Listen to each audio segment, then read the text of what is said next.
जय जगन्नाथ सांग माने राधे राधे।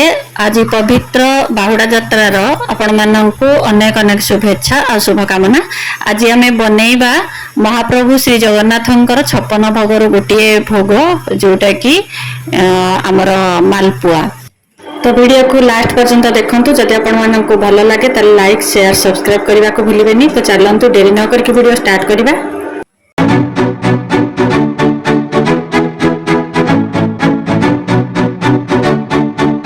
तो मालपुआ पाई मु प्रथमे गोटे बाउल रे नेची गोटे ग्लास पानी से गोटे कप पूरा फुल कप माने पाखापाखि 200 ग्राम चीनी ताको मेल्ट होगी सीरा पाई छाड़ी देछि। आ सेथिरे देछि किछि फूड कलर येलो कलर मु देछि। आपण माने चाहिले जे कोनोसी कलर ऐड करि परिबे, नचेत आपण माने चाहिले केसर मध्ये ऐड करि परिबे। जेहेतु मो पाखरे केसर नथिला तो मु केसर देइनी। तापरे सेथिरे आमे दबा दीटा गुजराती मु बास्ना पाई देछि। तापरे एबे आमे प्रस्तुत करिबा तार गोळणी। गोळणी पाई मु नेछि दीटा पाचिला कदली आ ता सहित अल्प क्षीर किंबा पानी देकी आमे ताको ग्राइंडिंग कर नबा। आ बास्ना पाई दबा सेथिरे दीटा गुजराती मु एठी पानी देछि। आपण माने चाहिले क्षीर मध्ये ऐड करि परिबे। तापरे सेथिरे 2 कप अट्टा मु नेछि आ ता सहित हाफ कप सुजी। सुजी देले टिके मालपुआ हमर क्रिस्पी हुए तो सेथि पय सुजी आ अट्टा को देकी भलो भाबे आमे मिक्स कर नबा। सेथिरे आमे अल्प अल्प करिके पानी किंबा क्षीर देकी ताको भलो भाबे मिक्स करिबा। जेथिरे जेमति कि सेथिरे कोनोसी प्रकार गोटी न रहे। एठी मु पानी देछि, आपण माने चाहिले क्षीर देई परिबे।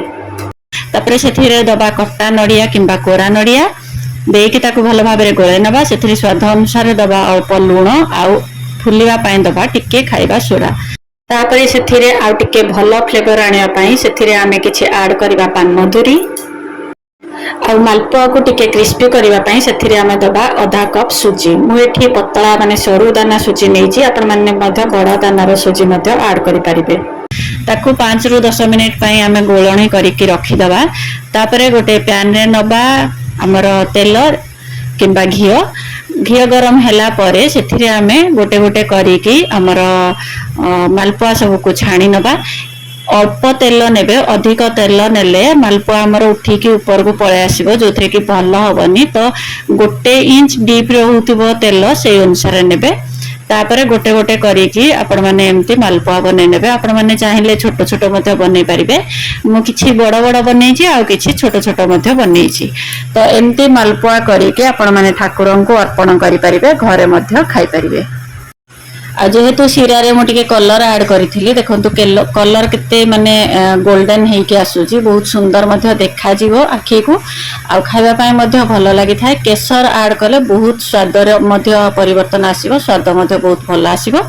तो ट्राई करिवे सब बेले केसर ऐड करिया पाए। जेहेतु आज लास्ट टाइम में देखिला बेले को केसर नथिला तो सेति पाए मु बाध्य हेकी फूड कलर ऐड करथिली।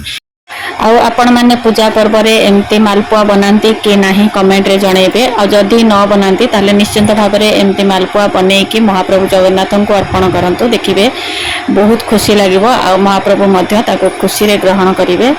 एबे मो सबु हमर गोटे गोटे करी कि मालपुआ को छाणी नेबी आ तापरे सीरा रे डीप करि नेबी। एमते आपण माने छाणीबे आ सीरा रे डीप करिवे। संगे संगे गरम थाई कि सीरा रे डीप करिवे, नचत सीरा आपनकर पीबनी मालपुआ रे। आ जदी सेमती मध्ये बनेबा को चाहथिबे, जेहेतु हमर कदली अटा रे हमर चीनी मिसी थाए तो सेमती मध्ये आपण माने खाइ परिबे सीरा रे डीप न करिके। देखंतु ये सीरा रे बुडेला परे बहुत जोसी हिची। आ ठाकुरन पाखरे जो भोग लागे मालपुआ से मध्ये सीरा रे पड़ी थाए।